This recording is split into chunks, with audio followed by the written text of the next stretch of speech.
Pancasila. 1. Ketuhanan yang Maha Esa. 2. Kemanusiaan yang adil dan beradab. 3. Persatuan Indonesia. 4. Kerakyatan yang dipimpin oleh hikmat kebijaksanaan dalam permusyawaratan perwakilan. 5. Keadilan sosial bagi seluruh rakyat Indonesia. Assalamualaikum warahmatullahi wabarakatuh. Anak-anakku semua, perkenalkan, nama saya Solikin, SPD, Mapel PPKN kelas 7. Ya. Di sini kalian mestinya belum kenal saya. Jadi kita perkenalan dulu. Ingat, nama saya Solikin. Ya. Kami atau saya akan membimbing kalian di Mapel PPKN, Pendidikan Pancasila dan Kewarganegaraan. Oke anak-anakku semua, untuk memulai pelajaran PPKN kita awali dengan berdoa bersama. Semoga kita selalu dalam lindungan Allah Subhanahu wa taala dan dalam kesehatan, kecerdasan, kemudahan dalam belajar. Ala hadiniyah bisiri hurufil Fatihah. A'udzubillahi minasyaitonirrajim. Bismillahirrahmanirrahim. Alhamdulillahirabbil alamin arrahmanirrahim maliki yaumiddin. Iyyaka na'budu wa iyyaka nasta'in ihdinas siratal mustaqim. Shiratal ladzina an'amta 'alaihim ghairil maghdubi 'alaihim waladdallin. Rabbi ighfirli wa liwalidayya wa lil mu'minina amin. Oke anak-anakku semua, bisa dilihat bab 1 halaman 4 LKS ya, lembar kerja siswa, yaitu bab 1 tentang perumusan dan penetapan Pancasila sebagai dasar negara. Nah, saya bimbing, saya bina di sini bagaimana inti dari materi ini, materi bab 1 ya. Bisa dilihat di halaman 5. Halaman 5 kalian baca tentang pembentukan BPUPKI. Saya yakin kalian juga sudah sering mendengar istilah BPUPKI. BPUPKI itu singkatan dari Badan Penyelidik Usaha-Usaha Persiapan Kemerdekaan Indonesia. Ya, yang istilah lainnya adalah Dokuritsu Jumbi Kosakai. BPUPKI itu dibentuk oleh Jepang dan orang Indonesia, ya, diketuai oleh Rajiman Widyadiningrat ya. Rajiman Widyadiningrat itu ketua BPUPKI. Wakilnya dari Jepang yaitu Ichibangase Yoshio, dan yang dari Indonesia yaitu Suroso ya. Suroso. Nah, BPUPKI beranggota 62 orang, yang 7 itu dari orang Jepang. Nah, BPUPKI dibentuk pada tanggal 29 April 1945. Tanggal itu bertepatan dengan hari ulang tahun Kaisar Hirohito. Nah, jadi semuanya berkaitan dengan Jepang ya. Karena yang membentuk BPUPKI tidak lepas dari pengaruh Jepang ya.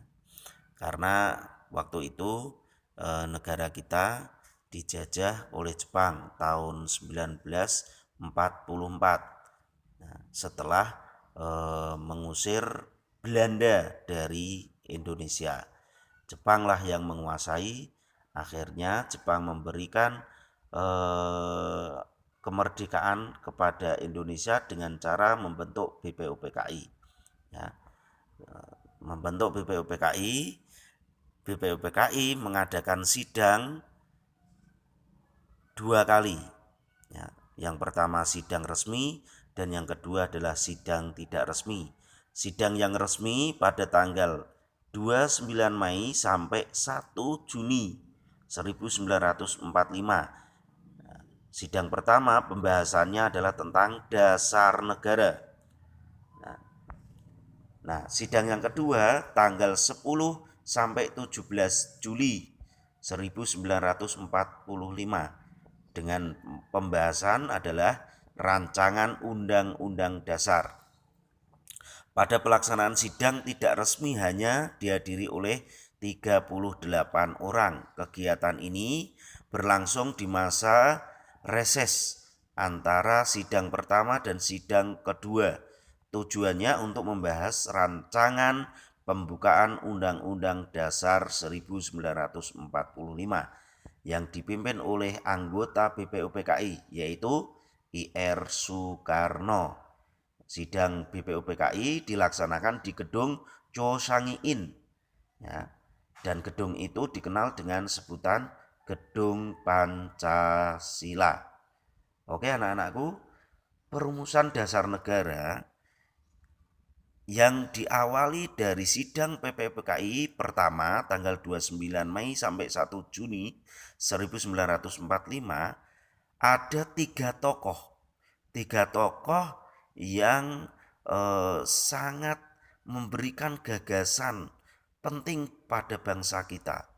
Ya, tiga tokoh itu disebut dengan tokoh nasional. Tiga tokoh itu siapa? Yaitu Mr. Muhyamin, ya, yang kedua Dr. Sutomo, yang ketiga adalah Ir Soekarno.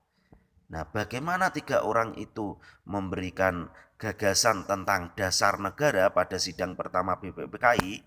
Yang pertama Muhyamin pada tanggal 29 Mei 1945 memberikan gagasan bangsa kita yaitu tentang 5 dasar negara yang isinya adalah tentang pri kebangsaan, pri kemanusiaan, pri ketuhanan, pri kerakyatan, dan kesejahteraan sosial.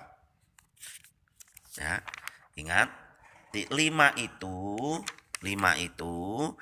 ya, setelah berpidato Muhyamin menyampaikan secara tertulis kepada ketua sidang yang poin-poinnya adalah 1.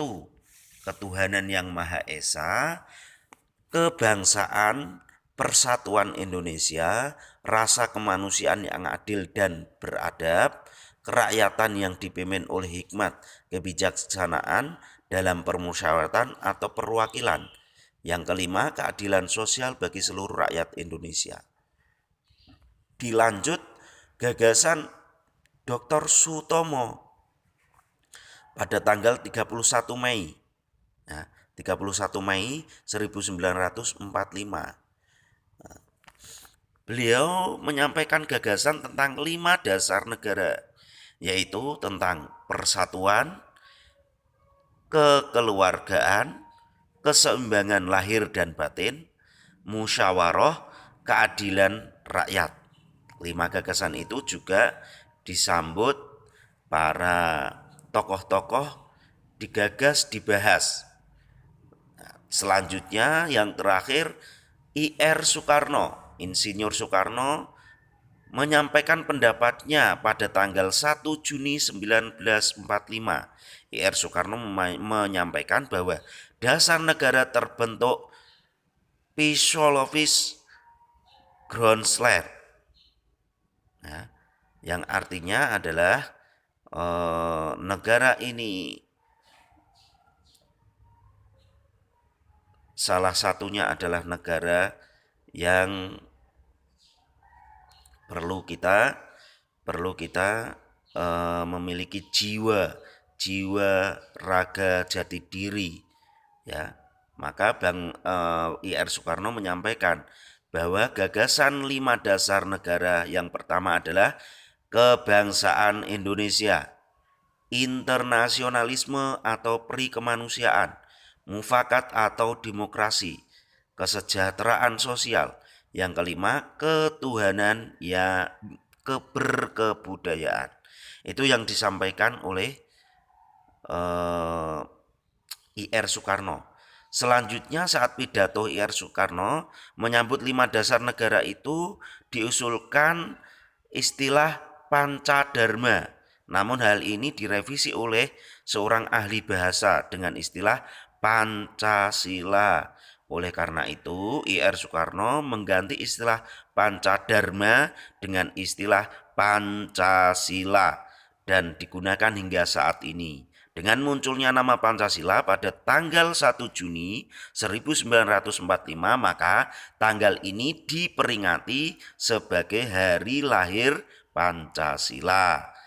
Ya, hari lahir Pancasila. Sebagai tindak lanjut, Ketua Sidang membentuk panitia kecil untuk merumuskan dasar negara dari usulan yang muncul untuk dibahas pada sidang berikut, yaitu panitia kecil beranggotakan 8 orang dipimpin oleh Soekarno, terdiri dari 6 orang wakil golongan kebangsaan dan 2 orang wakil golongan Islam.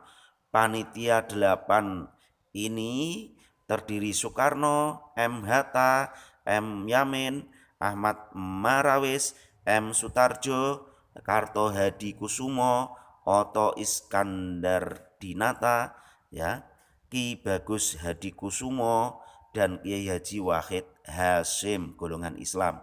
Panitia kecil ini memeriksa usul-usul yang dimasukkan dalam beberapa golongan, yaitu permintaan Indonesia merdeka, dasar negara, dan sebagainya. Nah, di sini yang dikenal dengan panitia kecil itu yang dikenal dengan istilah apa?